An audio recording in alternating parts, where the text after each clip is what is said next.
A billionaire walks into his mansion, expecting silence. But what he finds inside shakes the foundation of everything he believes about class, race, and intelligence. One maid, one secret, and a truth too powerful to stay hidden. The mansion was quiet that afternoon, the kind of silence only wealth could afford. Robert Williams, one of Beverly Hills' most influential billionaires, stepped through the grand entrance earlier than usual. He moved without a sound, the echo of his Italian leather shoes muffled by the Persian carpets. The housekeeper had already left, and the staff usually kept their distance during these hours. But as Robert crossed the hall toward the library, he heard something strange. Laughter. His son's laughter. For a moment he froze. It had been months, maybe years, since he'd heard that sound echo through these marble halls. His son, Tyler, rarely smiled, let alone laughed. Tutors came and went, the best money could buy. Yet none had broken through the quiet barrier surrounding the boy. Curious and cautious, Robert moved closer. His brow furrowed as he peered through the half-open library door. What he saw stopped him cold. Grace, the black maid he'd hired 6 months ago, was kneeling on the carpet beside Tyler. In front of them was a small table covered in colorful wooden blocks. She wasn't cleaning, dusting, or polishing. She was teaching. Tyler was focused, his small fingers moving the blocks with precision as Grace guided him through a math puzzle. Her voice was calm, rhythmic, patient, not the tone of a maid, but that of a teacher. Robert's first instinct wasn't admiration. It was disbelief. What was his maid doing teaching his son? Who gave her permission to sit on the floor with him, to engage him like that? He stayed by the doorway, unseen, watching the impossible unfold. Tyler smiled, really smiled. As he got an answer right, Grace clapped gently, proud and encouraging. There was no pressure, no scolding, no anxiety, just learning and joy. Robert's jaw tightened. Every expert he'd hired had failed to connect with Tyler. Therapists, tutors, even a child psychologist from New York. None had managed to reach the boy. Yet here was Grace, a woman with no degree listed on her resume, no pedigree, no expensive suit, achieving what they could not. He pushed open the door, and the cheerful rhythm of the room collapsed in an instant. Grace turned, startled but composed. Tyler flinched at the sudden change in energy. "What's going on here?" Robert's voice was sharp, clipped. He looked at the blocks scattered across the table. "You're supposed to be cleaning, not whatever this is." Grace stood slowly, her expression respectful but unafraid. "Sir," Tyler was struggling with his numbers. "I thought a visual method might help him understand." Robert's gaze hardened. "That's not your responsibility." "I'm sorry if I overstepped," she replied softly. He was curious, and I didn't want to discourage him. Tyler looked between them, silent but tense. Robert could see the fear in his son's eyes. Fear that the one person who made him feel understood was about to be taken away. For a moment, Robert hesitated, but pride swallowed the flicker of doubt. "Next time," he said coldly, "stick to your job." Grace nodded once, gathering the blocks quietly. "Of course, sir."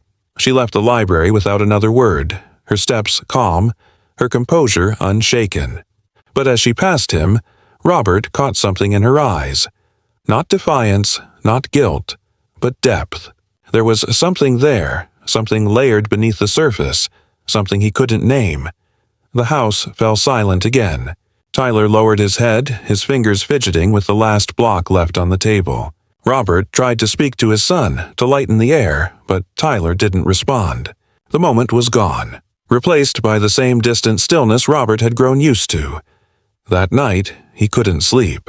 He lay in bed, staring at the ceiling, Grace's calm face replaying in his mind. The way she spoke, the confidence in her tone, the subtle intelligence in her eyes. No maid should speak like that.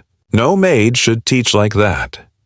He remembered how easily she explained the problem to Tyler, simplifying complex ideas into something a child could grasp. Even he, a man who built empires on logic and precision, had been momentarily impressed by the clarity in her approach. But that thought only made him more uncomfortable. Who was she, really? He replayed the day she applied for the job, quiet, polite, and oddly private. Her references had been minimal. He hadn't cared then. She seemed efficient and disciplined. That was all he needed. But now, that simplicity bothered him.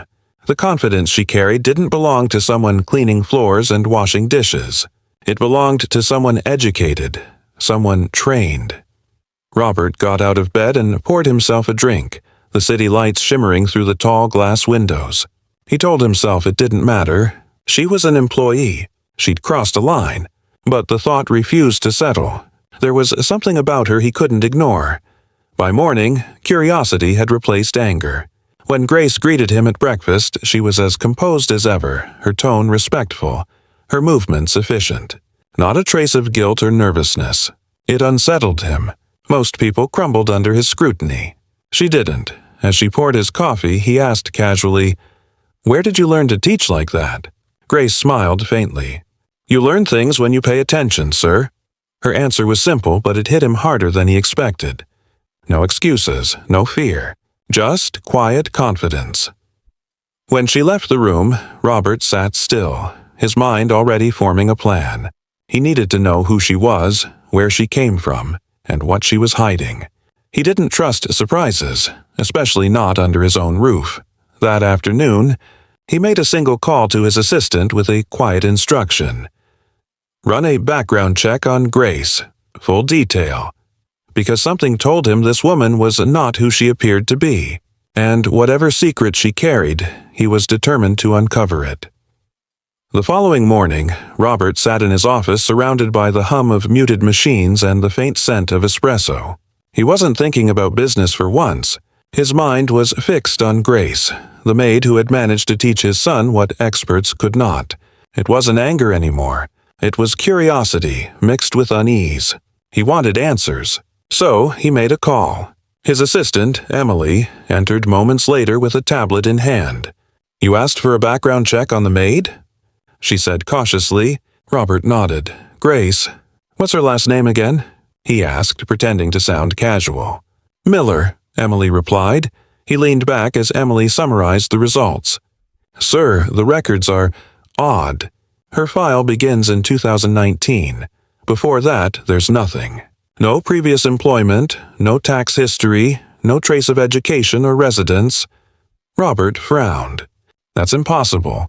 Everyone leaves some kind of footprint." Emily hesitated before continuing.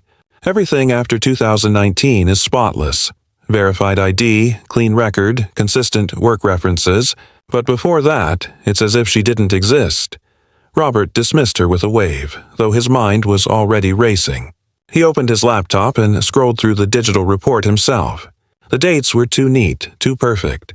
Every document looked freshly minted. He'd dealt with forged files before.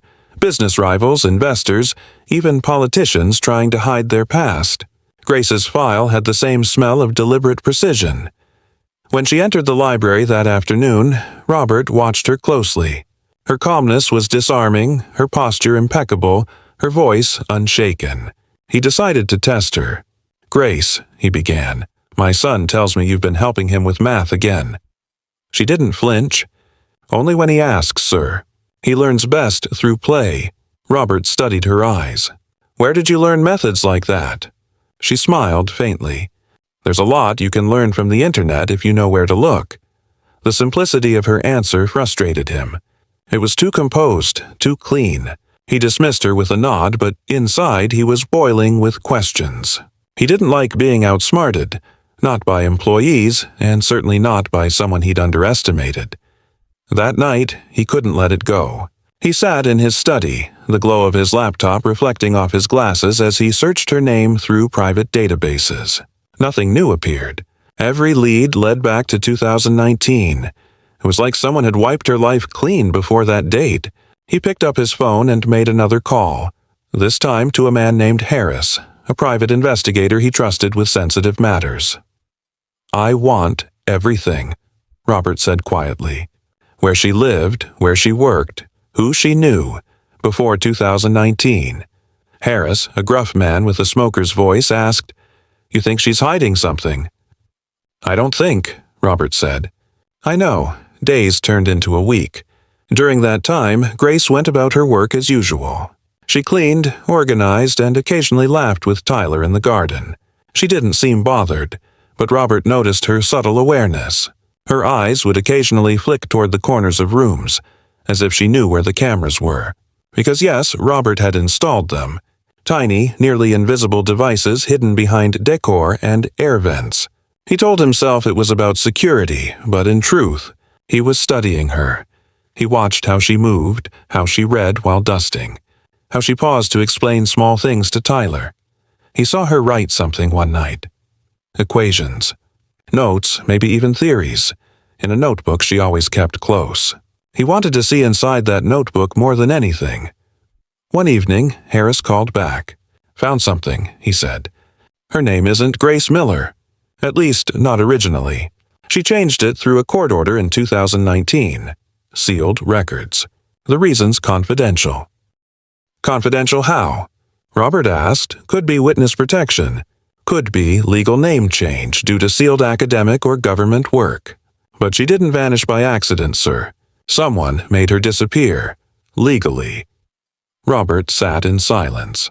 His glass of whiskey remained untouched. The idea that Grace might have been someone important, someone educated or connected, unsettled him more than any criminal theory would have. That night, as he reviewed the security footage, he caught something unexpected. Grace was in the study after hours, tidying up when she paused by the bookshelf. She ran her fingers along the spines until she stopped at one particular book. Cognitive Development and Learning Barriers in Children. She took it down, opened it slowly, and read with the quiet concentration of someone deeply familiar with its contents. He zoomed in. Her lips moved as she read, not in confusion, but in recall. She wasn't studying. She was remembering. Robert leaned closer to the screen, his pulse quickening. No ordinary maid would read a graduate-level psychology text like that. It was as if she had written it herself. He checked the author's name at the bottom of the screen. Dr. Grace E. Mitchell. Mitchell. His breath caught. He replayed the clip. Grace's eyes softened when she looked at that name, a faint smile touching her lips. She closed the book, placed it back carefully, and left the room. Robert sat in the dark long after the footage ended. He stared at the screen, her image frozen mid-step. Grace Miller or Grace Mitchell? Was she the same woman? The one whose name had once appeared in academic journals he'd skimmed years ago? He pulled up a quick search on his tablet. Dr. Grace Elizabeth Mitchell, Child Development Specialist. The results loaded slowly, but when they did, he saw a familiar face. Younger, sharper, with the same calm eyes. A Harvard researcher who had suddenly disappeared from public record 5 years ago. He leaned back, stunned. The maid in his house wasn't just a maid. She was a scholar, a scientist, someone who had walked away from brilliance and chosen silence. But why? What was she hiding from?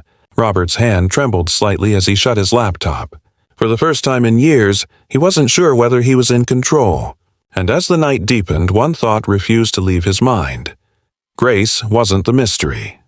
He was. She had seen through his arrogance, his wealth, his assumptions. And now, he realized, she might know exactly how much power that gave her. Robert's patience was unraveling. The discovery that his maid was once a Harvard researcher had shaken something deep within him. It wasn't just confusion, it was humiliation. Every morning when he saw Grace move quietly through the mansion, her calm eyes and unbothered manner made him feel exposed. He told himself he was protecting his home, his son, his privacy, but the truth was simpler. He could not stand not knowing what power she held. His mind began to spiral. He called Dr. Richardson, his son's longtime therapist, and asked for an emergency session. "It's not about Tyler this time," Robert admitted over the phone. "It's about someone in my staff. She's been interfering." When the doctor arrived, Robert led him to the study, showing the security footage of Grace teaching Tyler. "Look at this," Robert said. "She's using advanced methods, techniques I've seen only in specialized programs. Where would she learn that?" Dr. Richardson studied the video quietly, his professional calm masking his intrigue. "Honestly, Robert," he said finally, "this doesn't look like interference. It looks like effective teaching. Tyler seems comfortable. He's actually learning. Robert's jaw clenched. You're missing the point. I don't know who she really is. And until I do, I don't trust her around my son. Dr. Richardson sighed. Maybe the issue isn't who she is, but why it threatens you that she's good at something you didn't expect her to be. Robert said nothing. He dismissed the therapist soon after, but the words lingered. They annoyed him more than he wanted to admit.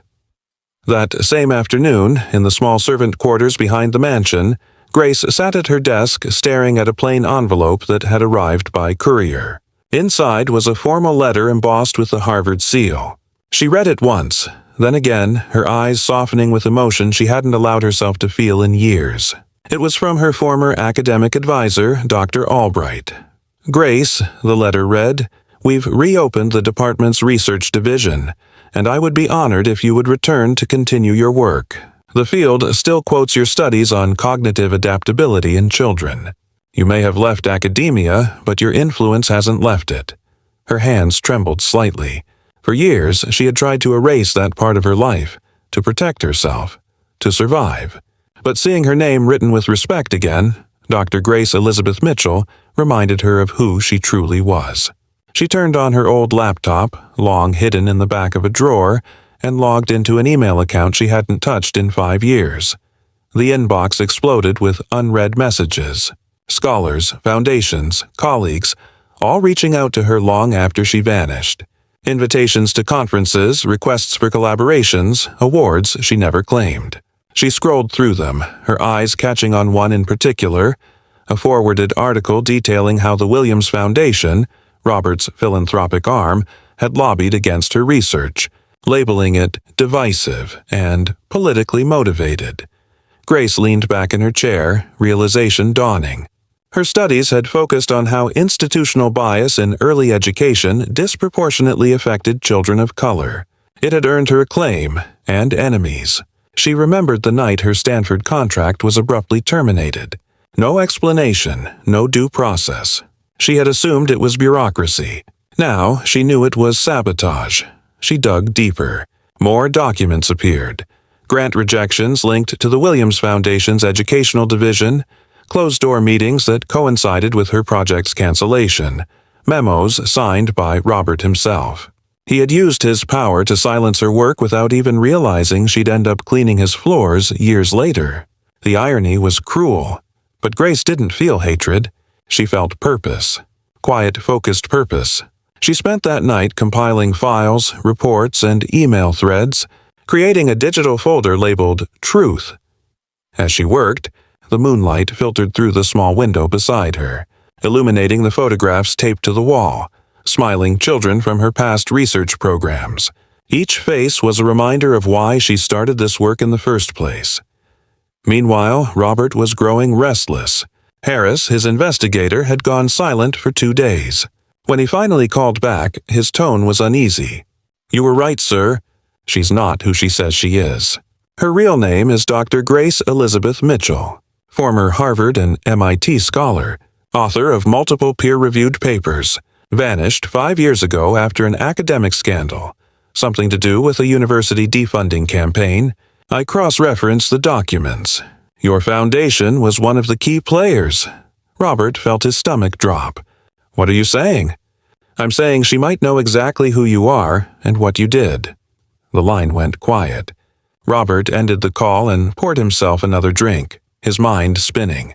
Grace's silence now felt deliberate, almost strategic. Every polite smile, every calm response, it was as though she'd been studying him. Down the hall, Grace stood before a mirror, buttoning a dark blazer she hadn't worn since her teaching days. She wasn't hiding anymore. Her eyes, reflected in the glass, were calm but resolute.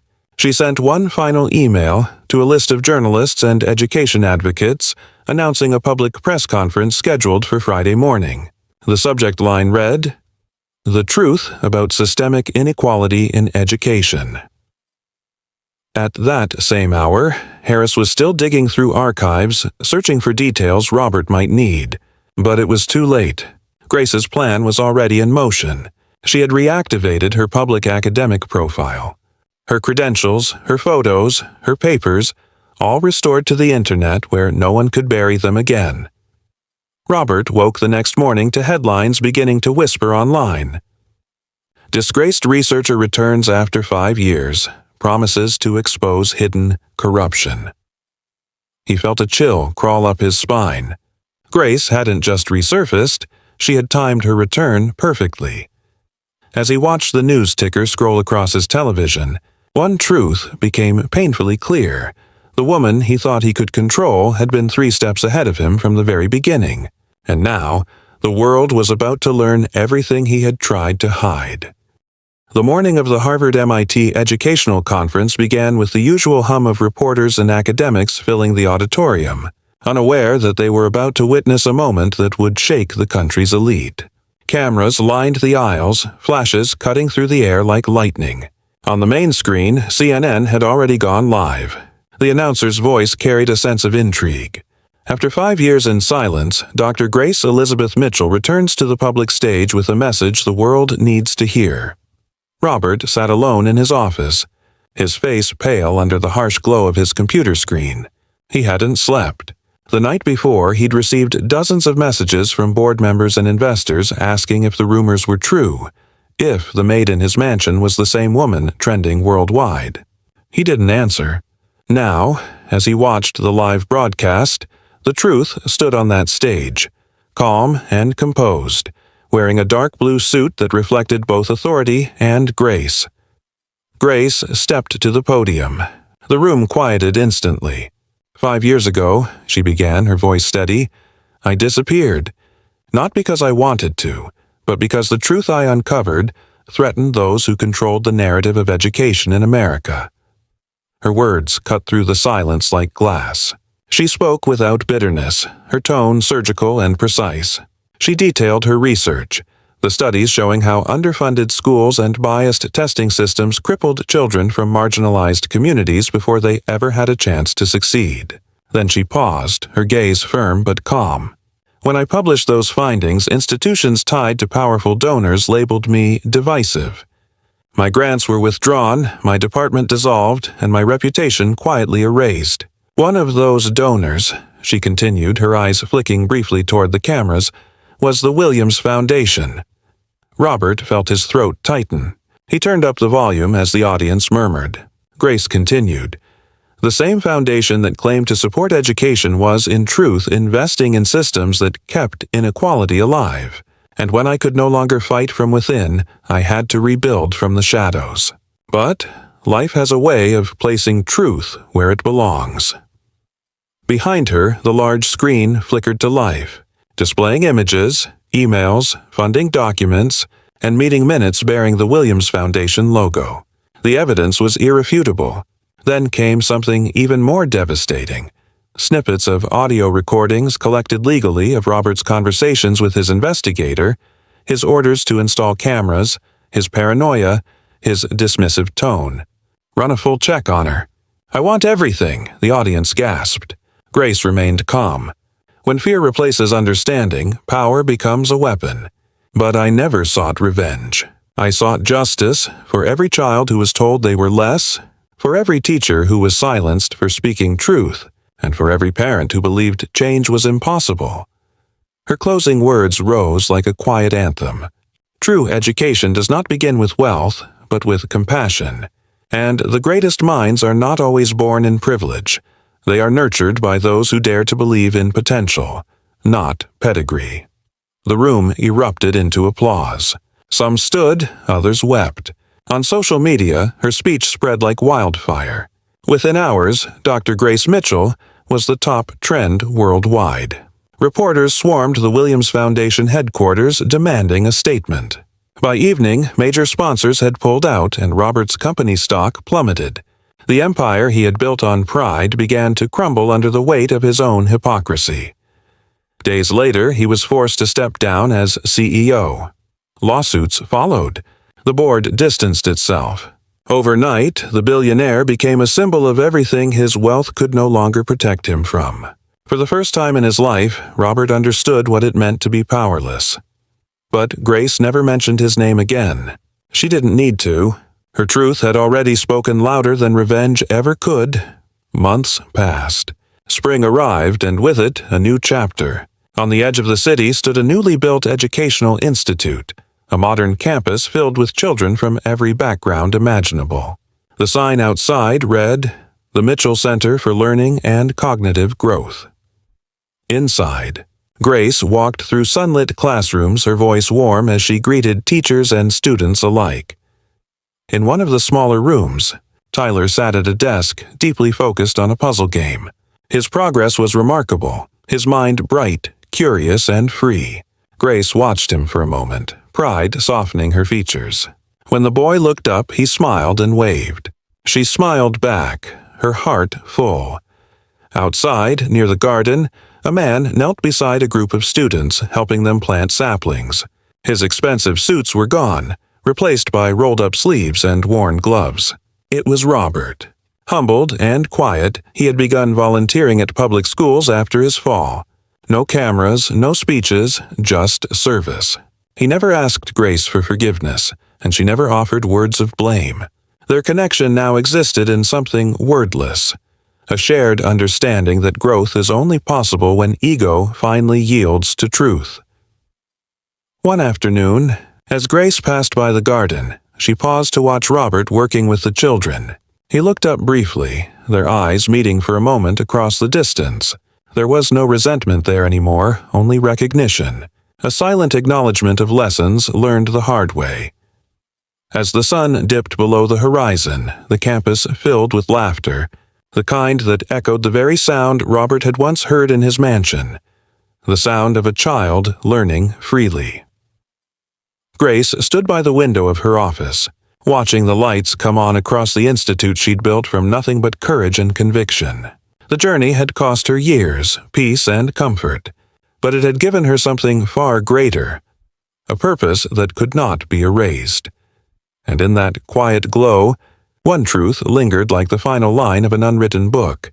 No matter how deeply prejudice tries to bury brilliance, it always finds its way back to the light. Because redemption, she knew now, doesn't begin when the world changes. It begins when pride finally gives way to truth.